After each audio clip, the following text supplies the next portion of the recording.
આપનો પરિચય આપજો. હા, મારું નામ છે વસંત નારકર. છેલ્લા 30 વર્ષથી ગુજરાતી ફિલ્મ ઇન્ડસ્ટ્રી સાથે સંકળાયેલો છું, as a writer, as a director અને એઝ અ એડિટર. આ મારી લગભગ 15 કે 16મી ફિલ્મ છે.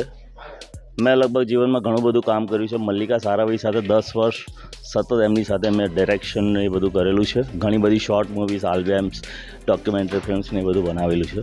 2 હિન્દી મૂવી પણ બનાવેલી છે મારી કારકિર્દીમાં, અને બીજું હવે આપતું છું. જી હા, હમણાં એક નવો ટ્રેન્ડ આવ્યો છે સોંગનો, કે લિરિકલ સોંગ.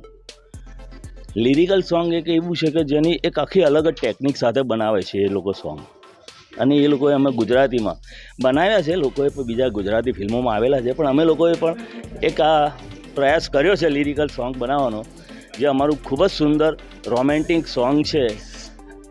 એ રોમેન્ટિક સોંગને અમે લિરિકલ સોંગ બનાવ્યું છે, અને એનું આજે અમારું લોન્ચિંગ છે. નામ નિરાલી ઓઝા છે. હું ગુજરાતની જ છું, અને આના પહેલાં મેં સરપંચ ફિલ્મ કરેલી છે ગુજરાતીમાં. તમિલમાં મેં ફિલ્મ કરી છે, એનું નામ છે કના. હિન્દીમાં મેં ફિલ્મ કરી છે, એનું નામ છે શાબાશ મિઠ્ઠુ અને mister and missus Mahi. I am been the part of that film.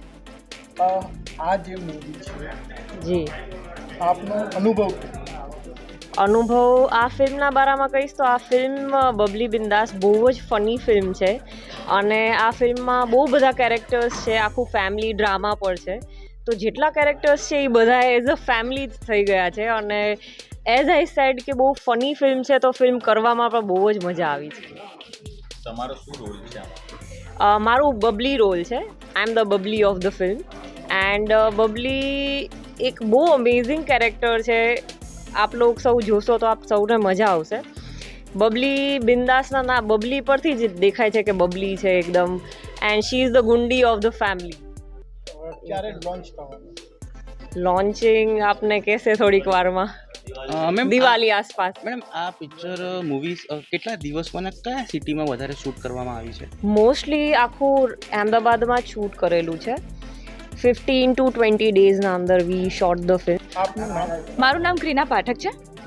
આજે જે મૂવી જે લોન્ચ થઈ રહી છે તેમાં તમારો શું રોલ છે? જે આ મૂવી લોન્ચ થઈ રહી છે એમાં 3 સિસ્ટરની સ્ટોરી છે. તો એક મોટી સિસ્ટર છે, પછી એક મિડલ સિસ્ટર છે, અને એક સ્મોલ સિસ્ટર છે. તો હું મિડલ ચાઇલ્ડ છું, જેનું કેરેક્ટર નેમ છે રિતુ. આ મૂવીમાં કેટલો અનુભવ ફનિંગમાં આપણે બધા રોલ કર્યા છે, પણ આ મૂવીની ખાસિયત શું? આ મૂવીની ખાસિયત એવું છે કે લાઈક બધી ફેમિલી આ મૂવીને રિલેટ કરી શકશે, કેમ કે બધી ફેમિલીમાં સિસ્ટર હોય કે બ્રધર સિસ્ટર હોય, તો જે બ્રધર સિસ્ટરનો જે ફન છે, લાઈક ફેમિલી ડ્રામા કઈ રીતનું હોય, લાઈક ફેમિલી કોમેડી એ ટાઈપનું છે, કે પ્રોપર આપણા ફેમિલીમાં જે કોમેડી થઈ રહ્યું હોય